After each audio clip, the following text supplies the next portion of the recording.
ಕಾಟೇರನಿಗೆ ಒಂದಾದ ಮೇಲೆ ಒಂದು ಸಂಕಷ್ಟ ಬರ್ತಾನೆ ಇದೆ. ಇನ್ನಷ್ಟು ಕುತ್ತು ಪಕ್ಕ ಆಗ್ತಾ ಇದೆ. ಜಾಮೀನಿಗೆ ಒಂದಿಷ್ಟು ಜನ ಈಗಾಗಲೇ ಅರ್ಜಿ ಸಲ್ಲಿಸಿದ್ದಾರೆ. ಅವರೆಲ್ಲರೂ ಈ ಡಿ ಗ್ಯಾಂಗ್ನ ಸದಸ್ಯರೇ ಜಾಮೀನಿಗೋಸ್ಕರ ಅರ್ಜಿಯನ್ನು ಸಲ್ಲಿಕೆ ಮಾಡಿಕೊಂಡಿರೋದು. ಅವರಿಂದಲೇ ನಟ ದರ್ಶನ್ಗೆ ಇನ್ನಷ್ಟು ಸಂಕಷ್ಟ ಎದುರಾಗುತ್ತೆ.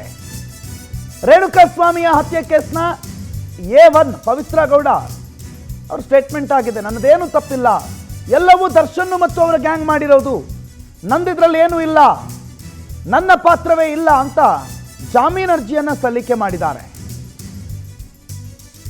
ಪವಿತ್ರ ಗೌಡ, ಅನುಕುಮಾರ್ ಸೇರಿ ಒಟ್ಟು 3 ಜನ ಬೇಲ್ ಅರ್ಜಿಯನ್ನು ಹಾಕೊಂಡಿದ್ದಾರೆ. ಆರೋಪಿಗಳ ಹೇಳಿಕೆಯೇ ಈಗ ಇನ್ನಷ್ಟು ಕುತ್ತು ತರುತ್ತೆ. ಈವರೆಗೆ ಆರೋಪಿಗಳ ಹೇಳಿಕೆ ಏನು ದಾಖಲಾಗಿರಲಿಲ್ಲ. ಈಗ ಆರೋಪಿಗಳ ಹೇಳಿಕೆ ದಾಖಲಾಗ್ತಾ ಇರೋದ್ರಿಂದ ಅದು ದರ್ಶನ್ ಆ್ಯಂಡ್ ಗ್ಯಾಂಗ್ಗೆ ಇನ್ನಷ್ಟು ಸಂಕಷ್ಟವನ್ನು ತಂದು ಕೊಡ್ತಾ ಇದೆ. ಯಾಕಂದರೆ ಈಗಾಗಲೇ 17 ಜನ ಈ ಪ್ರಕರಣದಲ್ಲಿ ಬಂಧಿತರಾಗಿರೋರು. 17 ಜನರ ಒಂದೊಂದೇ ವಿಚಾರಗಳು, ಯಾಕೆ, ಯಾರು, ಯಾವ್ಯಾವ ರೀತಿಯಲ್ಲಿ ಈ ಪ್ರಕರಣದಲ್ಲಿ ಭಾಗಿಯಾಗಿದ್ರು ಅನ್ನುವ ಒಂದೊಂದೇ ವಿಚಾರಗಳು ಹೊರಗಡೆ ಬರ್ತಾ ಇದ್ವು.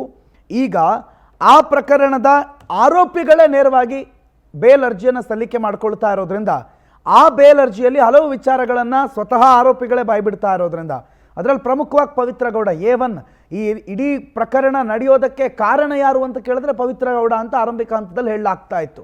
ಯಾಕಂದರೆ ಈ ಸಂಚು ಎಲ್ಲವೂ ಆರಂಭ ಆಗಿರೋದು ಪವಿತ್ರ ಗೌಡರಿಂದಲೇ.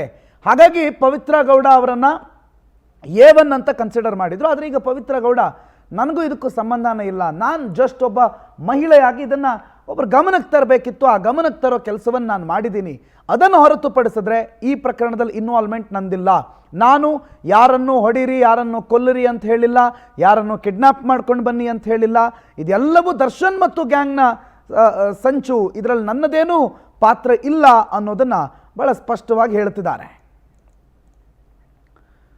ವೆಂಕಟೇಶ್ ಈ ಬಗ್ಗೆ ಹೆಚ್ಚಿನ ಮಾಹಿತಿಯನ್ನು ಕೊಡ್ತಾರೆ. ಫೋನ್ ಸಂಪರ್ಕದಲ್ಲಿ ಜಾಯ್ನ್ ಆಗಿದ್ದಾರೆ. ವೆಂಕಟೇಶ್, ಒಂದು ಕಡೆ ಈವರೆಗೆ 164 ಮಾಡಿರುವ ಅಥವಾ ಸಾಕ್ಷ್ಯಗಳು ಈ ಪ್ರಕರಣದಲ್ಲಿ ಮಾಫಿ ಸಾಕ್ಷಿಗಳು ಎಲ್ಲರನ್ನ ಒಂದಿಷ್ಟು ಕಡೆ ಗಮನಿಸಿದ್ರೆ, ಈಗ ಪವಿತ್ರ ಗೌಡನು ಕೂಡ ದರ್ಶನ್ನ ಈ ಕೇಸ್ ಬಿಗಿ ಆಗೋದ್ರಲ್ಲಿ ಪ್ರಮುಖ ಪಾತ್ರ ವಹಿಸುವ ಲಕ್ಷಣಗಳು ಕಾಣ್ತಾ ಇದೆ. ಬೇಲ್ ಅಪ್ಲಿಕೇಶನಲ್ಲಿ ಏನೇನು ಮೆನ್ಷನ್ ಆಗಿದೆ ಪ್ರಮುಖವಾಗಿ? ಪ್ರಕರಣಕ್ಕೆ ಸಂಬಂಧಪಟ್ಟಂತೆ 17 ಜನ ಆರೋಪಿಗಳನ್ನ ಏನು ಈಗ ಬಂಧನ ಮಾಡಿದ್ದಾರೆ, ಅವರ ಒಂದು ಈ ಕೃತ್ಯದಲ್ಲಿ ಅವರ ಪ್ರತಿಯೊಬ್ಬರ ಪಾತ್ರಗಳು ಏನೇನು ಅನ್ನೋದ್ರ ಬಗ್ಗೆ ಕೂಡ ಉಲ್ಲೇಖವನ್ನ ಮಾಡಲಾಗಿತ್ತು. ಈಗ ಚಾರ್ಜ್ ಶೀಟ್ ಸಲ್ಲಿಕೆ ಮಾಡೋದಕ್ಕೂ ಕೂಡ ಸಿದ್ಧತೆಯನ್ನ ಮಾಡ್ಕೊಂಡಿದ್ದಾರೆ. ಈ ಪ್ರಕರಣಕ್ಕೆ ಸಂಬಂಧಪಟ್ಟಂತೆ ಪವಿತ್ರ ಗೌಡ ಅವರಿಗೆ ಕಳಿಸಿದಂತ ಅಶ್ಲೀಲ ಮೆಸೇಜ್ ಮೂಲ ಕಾರಣ ಅಂತ ಹೇಳಿ ಈಗ ತಿಳಿದು ಬರ್ತಾ ಇದ್ದ ಆರಂಭದಲ್ಲಿ. ಸೊ ಇದಾದ ನಂತರ ಪವಿತ್ರ ಗೌಡರು ಕೊಟ್ಟಿರುವಂತಹ ಒಂದು ಸ್ಟೇಟ್ಮೆಂಟ್ ಏನಂತ ಹೇಳಿದ್ರೆ, ಪದೇ ಪದೇ ರೇಣುಕಾಸ್ವಾಮಿ ನನಗೆ ಅಶ್ಲೀಲ ಮೆಸೇಜ್ಗಳನ್ನ ಮತ್ತು ನ್ಯೂಡ್ ವಿಡಿಯೋಗಳನ್ನ ಮತ್ತು ಫೋಟೋಗಳನ್ನ ಕಳಿಸ್ತಾ ಇದ್ರು. ಇದಕ್ಕೆ ಸಂಬಂಧಪಟ್ಟಂತೆ ಅವರ ಅಕೌಂಟ್ ಅನ್ನು ಕೂಡ ಬ್ಲಾಕ್ ಮಾಡಿದ್ದೆ. ಇದಾದ ನಂತರ ಕೂಡ ಈ ಬಗ್ಗೆ ಸಂಬಂಧಪಟ್ಟಂತೆ ಪವನ್ ಅವರಿಗೂ ಕೂಡ ಮಾಹಿತಿಯನ್ನ ಕೊಟ್ಟಿದ್ದೆ. ಅವರು ದರ್ಶನ್ ಅವರಿಗೆ ವಿಚಾರವನ್ನ ತಿಳಿಸಿದ್ರು. ಇಷ್ಟೇ ನನ್ನ ಹೇಳಿದಂದ್ರೆ, ಈ ರೀತಿಯಾದಂತಹ ಮೆಸೇಜ್ಗಳು ನನಗೆ ಬರ್ತಾ ಇರೋದನ್ನ ಬ್ಲಾಕ್ ಮಾಡ್ಬೇಕು, ಅವರಿಗೆ ಬುದ್ಧಿ ಹೇಳ್ಬೇಕು ಅನ್ನೋದನ್ನ ಮಾತ್ರ ನಾನು ಹೇಳ್ಕೊಂಡಿದ್ದೆ ವಿನಃ ಆತನನ್ನ ಕರೆಸಿ ಕಿಡ್ನಾಪ್ ಮಾಡಿ, ಹತ್ಯೆ ಮಾಡಿ ಅನ್ನೋದ್ರ ಬಗ್ಗೆ ನಂದು ಯಾರು ಪಾತ್ರ ಇಲ್ಲ ಅಂತ ಹೇಳಿ ಕೂಡ ಹೇಳಿದ್ರು.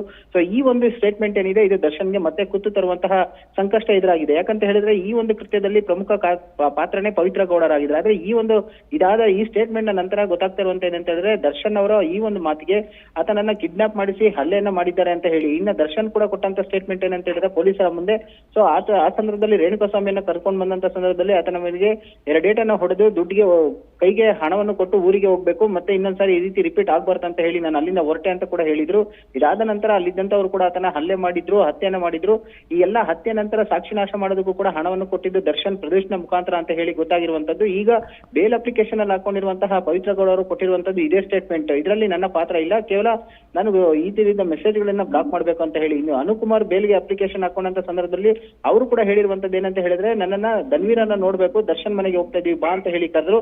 ಆ ಸಂದರ್ಭದಲ್ಲಿ ನಾನು ಅಲ್ಲಿಂದ ಬಂದೆ ಅನ್ನುವಂತಹ ಮಾತನ್ನ ಕೊಟ್ಟರು. ಈ ಪ್ರಕರಣದಲ್ಲಿ ಒಳಗಡೆ ಆತ ಹಲ್ಲೆ ಮಾಡುವಾಗ್ಲಿ ಅಥವಾ ಶವವನ್ನ ಸಾಗಿಸುವಾಗ್ಲಿ ನನಗೆ ಯಾವುದೇ ರೀತಿಯಾದಂತಹ ಮಾಹಿತಿ ಇಲ್ಲ, ನಾನು ಅಲ್ಲಿರ್ಲಿಲ್ಲ ಅಂತ ಹೇಳಿ ಕೂಡ ಹೇಳಿದ್ರು. ಅಂದ್ರೆ ದರ್ಶನ್ ಅವರನ್ನ ನೋಡಕ್ಕೆ ಹೋಗ್ತಾ ಇದ್ದೀನಿ ಧನ್ವೀರ್ ಮುಖಾಂತರ ಅಂತ ಹೇಳಿದಾಗ ಮಾತ್ರ ನಾನು ಇಲ್ಲಿ ಹೋಗಿದ್ದೆ ಅನ್ನುವಂತಹ ಒಂದು ಸ್ಟೇಟ್ಮೆಂಟ್ ಅನ್ನ ಕೊಟ್ಟಿದ್ದಾರೆ. ಹಾಗಾಗಿ ಈ 2 ಸ್ಟೇಟ್ಮೆಂಟ್ ಗಳು ಕೂಡ ಈಗ ದರ್ಶನ್ ಅವರಿಗೆ ಕಂಟಕವಾಗೋ ಸಾಧ್ಯತೆಗಳಿದೆ. ಯಾಕಂದ್ರೆ ಪ್ರಕರಣದಲ್ಲಿ ದರ್ಶನ್ ಅವ್ರನ್ನ A1 ಆಗಿ ಮಾಡ್ಬೇಕು ಅಂತ ಹೇಳಿ ಕೂಡ ಈಗ ಗೊತ್ತಾಗ್ತಾ ಇರುವಂತದ್ದು ಸಾಕ್ಷಿಗಳ ಮುಖಾಂತರವಾಗಿ. ಅಂದ್ರೆ ಈಗಾಗಲೇ 164 ಅಡಿಯಲ್ಲಿ ನಟ ಚಿಕ್ಕಣ್ಣ ಸೇರಿದಂತೆ ಯಶಸ್ ಸೂರ್ಯ ಅವರೆಲ್ಲರೂ ಕೂಡ ಒಂದಷ್ಟು ಹೇಳಿಕೆಗಳನ್ನು ಕೂಡ ಕೊಟ್ಟಿದ್ದಾರೆ. ಆ ಹೇಳಿಕೆಗಳ ಆಧಾರ ಮತ್ತು FSL ನ ವರದಿಗಳು ಮತ್ತು ಏನು ರೇಣುಕಾಸ್ವಾಮಿಯ ಪೋಸ್ಟ್ ಮಾರ್ಟಮ್ ರಿಪೋರ್ಟ್ ಇದೆ, ಈ ಎಲ್ಲವೂ ಕೂಡ ಒಂದು ಕಡೆ ಆದ್ರೆ ಈಗ ಈ ಇಬ್ರು ಕೊಡ್ತಾ ಇರುವಂತಹ ಹೇಳಿಕೆಗಳು ಕೂಡ ಮತ್ತಷ್ಟು ಸಂಕಷ್ಟ ತಂದೊಡ್ಡುವ ಸ್ಥಿತಿ ಇರುವಂತದ್ದು ಪ್ರಣುದ್. ಓಕೆ, ಥ್ಯಾಂಕ್ ಯು ಮಾಹಿತಿಗೆ ವೆಂಕಟೇಶ್.